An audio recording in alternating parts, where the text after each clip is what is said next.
పశ్చిమాసియాలో యుద్ధ జ్వాలలు దావాగ్నిలా వ్యాపిస్తున్నాయి. 5 వారాలుగా కొనసాగుతున్న ఈ పోరులో అమెరికాకు కోలుకోలేని దెబ్బ తగిలింది. మొట్టమొదటిసారిగా అమెరికాకు చెందిన అత్యంత శక్తివంతమైన F-15E ఫైటర్ జెట్ను ఇరాన్ కూల్చేసింది. అదే సమయంలో మరో A-10 వార్ హగ్ విమానం కూడా కుప్పకూలటం పెను సంచలనంగా మారింది.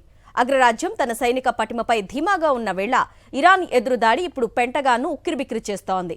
మరోవైపు గల్ఫ్ దేశాలైన కువైట్, యుఏఈలపై కూడా క్షిపణి దాడులు జరగడంతో ప్రపంచవ్యాప్తంగా ఆందోళన వ్యక్తమవుతోంది. దీనిపై సాక్షి ప్రత్యేక కథనం.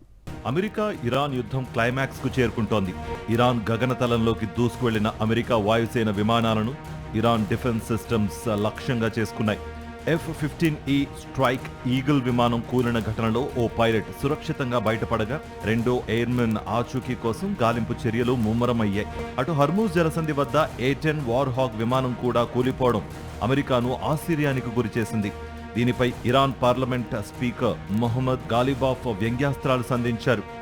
రెజిమ్ చేంజ్ కోసం వచ్చిన వారు ఇప్పుడు మా పైలట్లు ఎక్కడా అని అడుక్కునే స్థితికి వచ్చారంటూ ఎద్దేవా చేశారు. సహాయక చర్యల కోసం రంగంలోకి దిగిన బ్లాక్ హాక్ హెలికాప్టర్ పై కూడా ఇరాన్ బలగాలు గ్రౌండ్ ఫైరింగ్ కు దిగడం పరిస్థితి తీవ్రతను పెంచింది. ఈ దాడుల ప్రభావం పొరుగున ఉన్న గల్ఫ్ దేశాలపైన కూడా పడింది. కువైట్లోని మీనా అల్ అహ్మదీ చమురు రిఫైనరీ, వాటర్ డీసాలినేషన్ ప్లాంట్లపై డ్రోన్లు, క్షిపణులతో దాడులు జరిగాయి.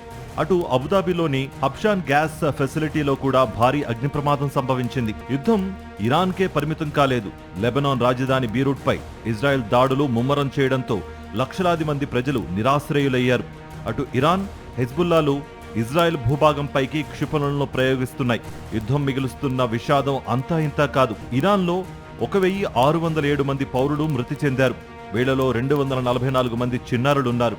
లెబనాన్లో 1345 మంది మృతి చెందగా అమెరికాకు చెందిన 13 మంది సైనికులు చనిపోయారు. ఇజ్రాయెల్లో 17 మంది మృతి చెందారు. టెహ్రన్ కరాజ్ హైవే బ్రిడ్జ్పై అమెరికా జరిపిన దాడిలో పదుల సంఖ్యలో పౌరులు ప్రాణాలు కోల్పోవడంతో ఇరాన్ ప్రతీకారేచ్ఛతో రగిలిపోతోంది. ఇరుపక్షాల మధ్య దాడులు, ప్రతిదాడులతో మధ్యప్రాచ్యం అగ్నిగుండంగా మారింది. మొత్తానికి అమెరికా అంచనాలను తలకిందులు చేస్తూ ఇరాన్ గట్టిగానే తిప్పికొడుతోంది. మిస్సింగ్ పైలట్ ఆచూకీ దొరికితేనే అమెరికా తదుపరి వ్యూహం ఏంటనేది స్పష్టమవుతోంది. ఈ యుద్ధం ఇంకెన్ని ప్రాణాలు బలి తీసుకుంటుందో అని ప్రపంచ దేశాలు భయం గుప్పెట్లో ఉన్నాయి.